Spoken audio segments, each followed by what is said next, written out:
Hello everyone, I'm Francesca. Welcome back to my YouTube channel and welcome to day 6 of a barbecue week, our second to last day. Tomorrow will be the last video in the barbecue week series. So I really hope you all have been enjoying it and I really appreciate the support and love on it. I had a lot of fun doing this all for you. So if you would like to see more things like this in the future, more series, more themed weeks, like we could do like a tofu series, we could do a pasta series. I mean, I don't know, we could just do like all things like that. Let me know in the comments down below or just like this video. It helps me to know what you guys like and what you don't like and what is helpful and what's not helpful. So today we are making corn fritters. Okay, now listen, corn fritters are a summer staple in my house. My mother makes the best corn fritters. I can't eat them anymore, but she literally will make corn fritters for like every occasion that we have something and everyone always loves them. She makes a really quick version with Bisquick actually, but I felt like I couldn't give you guys a recipe with Bisquick. I felt like that was too much of a cop out. So these are just so easy to make. They literally take a few minutes to prep, but they're homemade with like all-purpose flour. I mean, there's really no difference. Use the Bisquick if you want, but I just felt like as a food blogger, I have to give you a full recipe. So these are so delicious, so good, perfect for that sweet summer corn and just, oh, I want to eat them all the time. They're so good. So I think you all will really enjoy them. Like I said, as always, full written out recipes on the blog. Link in the description box down below. Ingredients are written out in the description box down below. Links for the podcast, cookbook, my social media, all in the description box down below. And things that I think you might need for this recipe. So go check out the description box because I link a lot of stuff down there. With all that being said, let's get into the recipe. So we're going to start off by adding our dry ingredients into a large bowl. We have 1 cup of all-purpose flour to start. We got 2 tablespoons of organic cane sugar. Make sure to use organic sugar as it can be processed with bone char if it's not organic. Then we have a teaspoon of baking powder, followed up by a little pinch of sea salt. You could just use regular salt, doesn't matter, whatever you got. Give this a mix together so that way all the dry ingredients are well incorporated. Then we're gonna add our wet ingredients. I'm using 2 tablespoons of an egg replacer. This is the Just Egg. I normally wouldn't use this because I just like to eat it rather than bake with it, but that's all I had on hand. But you could use like the Bob's Red Mill one or the Neat Egg or Energy. There's a ton of there. And then we're gonna add in some non-dairy milk. I like to add my non-dairy milk in slowly, give it a whisk and just keep incorporating it.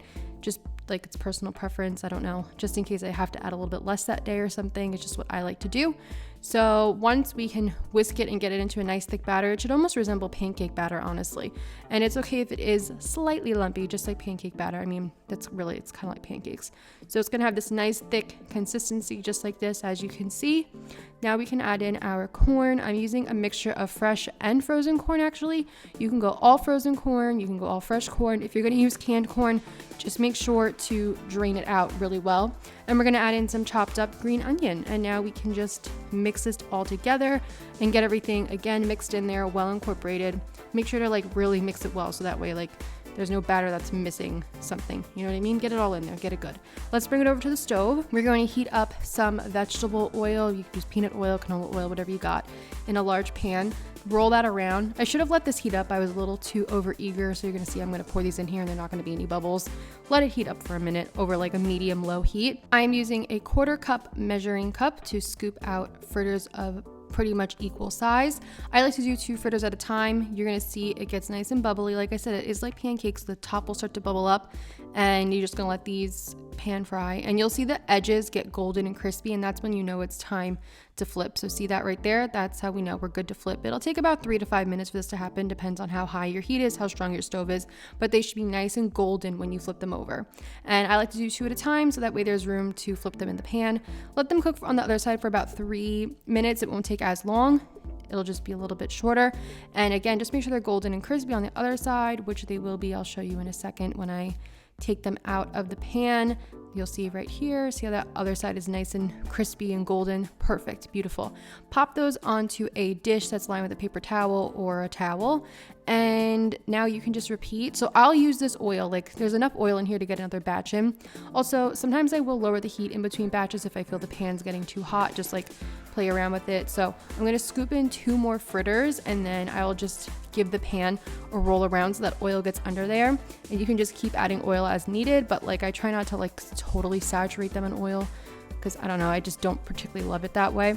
So once they're all done, they'll look something like this. I got 8 fritters from this batter.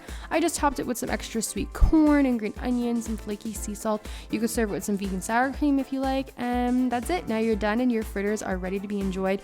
These are so good. They're so soft and sweet and delicious, and that corn in there is just, it's amazing. So if you've never had a corn fritter before, I don't even know, you have to make them. Go make them right now because corn fritters are just the best.